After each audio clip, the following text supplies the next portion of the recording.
Chapter 5. The Stillness. My first act, before I went into the pantry, was to fasten the door between the kitchen and the scullery. But the pantry was empty. Every scrap of food had gone. Apparently the Martian had taken it all on the previous day. At that discovery, I despaired for the first time.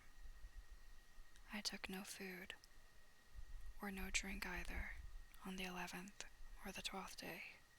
At first, my mouth and throat were parched, and my strength ebbed sensibly. I sat about in the darkness of the scullery in a state of despondent wretchedness. My mind ran on eating.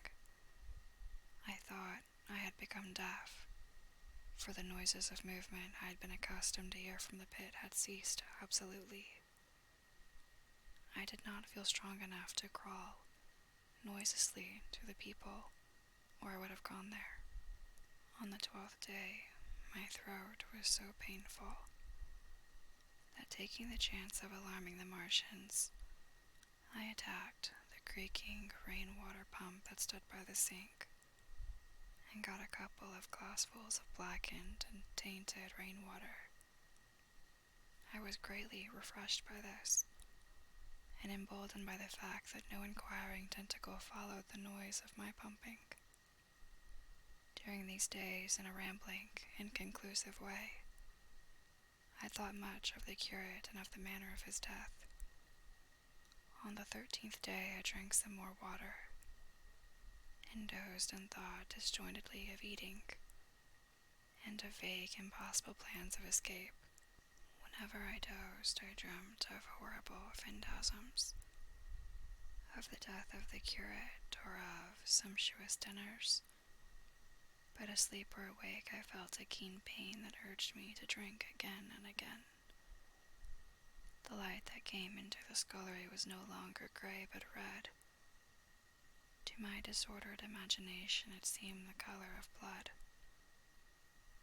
On the 14th day, I went into the kitchen, and I was surprised to find that the fronds of the redweed had grown right across the hole in the wall, turning the half-light of the place into a crimson-colored obscurity. It was early, on the 15th day, that I heard a curious, familiar sequence of sounds in the kitchen, and listening identified it as the snuffing and scratching of a dog. Going into the kitchen, I saw a dog's nose peering in through a break among the ruddy fronds. This greatly surprised me. At the scent of me, he barked shortly. I thought if I could induce him to come into the place quietly, I should be able, perhaps, to kill and eat him. And in any case, it would be advisable to kill him, lest his actions attracted the attention of the Martians. I crept forward, saying, "Good dog," very softly, but he suddenly withdrew his head and disappeared. I listened. I was not deaf, but certainly the pit was still. I heard a sound like the flutter of a bird's wings, and a horse croaking, but that was all. For a long while, I lay close to the peephole, but not daring to move aside the red plants that obscured it. Once or twice I heard a faint bitter patter like the feet of the dog, going hither and thither on the sand far below me. And there were more bird-like sounds, but that was all. At length, encouraged by the silence, I looked out. Except in the corner, where a multitude of crows hopped and fought over the skeletons of the dead the Martians had consumed, there was not a living thing in the pit. I stared about me, scarcely believing my eyes. All the machinery had gone, save for the big mound of grayish-blue powder in one corner, certain bars of aluminum in another, the black birds and the skeletons of the killed. The place was merely an empty circular pit in the sand. Slowly I thrust myself out through the red weed and stood upon the mound of rubble. I could see in any direction save behind me, to the north, and neither Martians nor sign of Martians were to be seen. The pit dropped sheerly from my feet, but a little way along the rubbish afforded a practicable slope to the summit of the ruins. My chance of escape had come. I began to tremble. I hesitated for some time, and then, in a gust of desperate resolution, and with a heart that throbbed violently, I scrambled to the top of the mound in which I had been buried so long.